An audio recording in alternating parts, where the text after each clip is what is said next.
The most common fear faced by every English learner. Yes, you heard right. I'm talking about English speaking fear. If you really want to get rid of this fear, then you have clicked the right video. Hello everyone, this is Ritika and welcome back to my channel Ritika's English Gallery. So today's video is going to be very interesting on the topic how to get rid or how to deal with English speaking fear. So from the very beginning, you have to bear it in your mind that English is not a subject.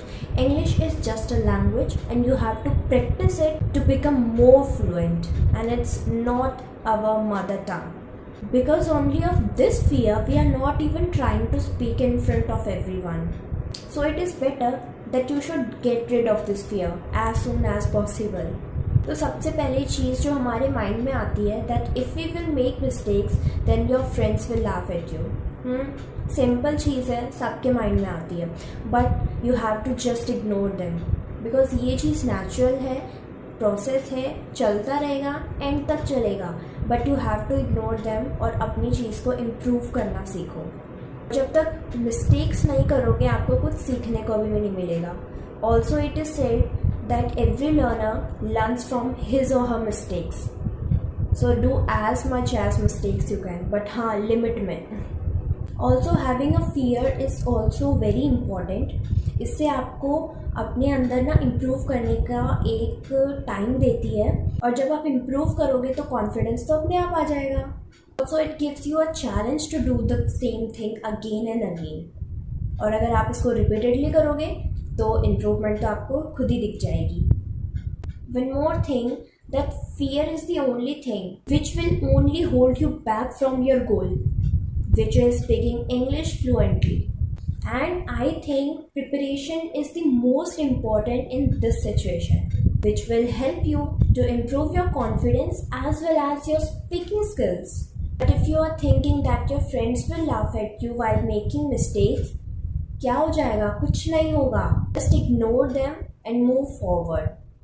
Practice के अलावा कुछ नहीं है. Just take an example. अगर आपका कोई friend आया आपसे पूछने के लिए कि इंग्लिश सीखने के लिए ना कुछ एक दो टिप्स दे दो, तो सबसे पहले क्या निकलता है? Just do one thing, practice. तो यही चीज़ आपके ऊपर भी इम्प्लाई होती है कि सिर्फ और सिर्फ एक चीज़ करनी है, which is practice practice practice. Also it is said that practice makes a man perfect. देखो जितनी ज़्यादा सेंटेंसेस को बोलोगे, रिपीट करोगे, उतना ही ज़्यादा फियर धीरे धीरे कम होता रहेगा. बिकॉज जब तक जो वर्ड्स हैं वो आपके माइंड में नहीं जाएंगे तो आप बोलोगे कैसे? जैसे ही आपके माइंड में जाएंगे तो स्पीकिंग तो अपने आप आ जाएगी बोलने से. So thinking will not overcome your fear but action can. So जितना ज़्यादा हो सके प्रैक्टिस करो, एक्शन लो अपने गोल्स के लिए. So because of low confidence and this fear हम लोग कोशिश भी नहीं कर रही. We are not even trying to speak English. तो जब तक ट्राई नहीं करोगे तो रिजल्ट कैसे आएगा? There is one more doubt, क्या ग्रामर और बाकी सारी चीज़ें अगर टेंसेस पढ़ लें तो हमें इंग्लिश आ जाएगी? No, never. So you should focus on your fluency rather than grammar. English grammar is not necessary to speak English fluently. अब देखो ऐसा ही होता है कि पहले हम ग्रामर में फोकस करते हैं, फिर अगर हमें कंस्ट्रक्शन करना है सेंटेंस का वो एक बार देख लेते हैं, फिर अगर हमें लेट्स सपोज एक्शन वर्ड्स हैं कुछ डेली यूज़ के वो देख लेंगे. तो इससे इंग्लिश नहीं बनेगी आपसे और ना ही आप इसको बोल पाओगे. देखो ये चीज़ तो सबके साथ होती है. Even I was also doing the same thing, but now I have came to know the truth that जब तक बोलोगे नहीं इंग्लिश को तब तक आएगी कैसे? सिर्फ सुनने से इंग्लिश नहीं आएगी. Only need is to focus on the phrases, idioms and some slangs to become a native speaker. So if you really want to communicate with others like a native speaker is to focus on your fluency, not grammar. Grammar तो देखो जब तक अगर आपने grammar सीख ली तो जब आप सेंटेंस बोलोगे ना तो ऐसे माइंड में आएगा कि हैज़ लगाऊं, हैव लगाऊं, वॉज लगाऊं, वर लगाऊं. लेकिन जब तक आपके मुंह से फ्लुएंस निकलेगा ना इंग्लिश का बोलने का, तब वो जाकर के एंड में एक बहुत ही अच्छा सेंटेंस बनेगा. और वो एक मीनिंगफुल होगा जिससे आप अपने वर्ड्स को एक्सप्रेस कर पाओ। सो ग्रामर से आप फ्लुएंट इंग्लिश बिल्कुल नहीं बन सकते, बट हाँ पास्ट, प्रेजेंट और फ्यूचर के बारे में तो पता ही होना चाहिए। और अगर आप वर्ड टू वर्ड इंग्लिश बनाने की सोच रहे हो तो वो तो बिल्कुल ही नहीं बनेगी, बिकॉज जब आप वर्ड टू वर्ड इंग्लिश बनाओगे ना तो बहुत ही फनी सा सेंटेंस निकलेगा और वो सेंस भी नहीं देगा। तो कुछ ऐसे सेंटेंस के लिए स्पेशल वर्ड्स होते हैं।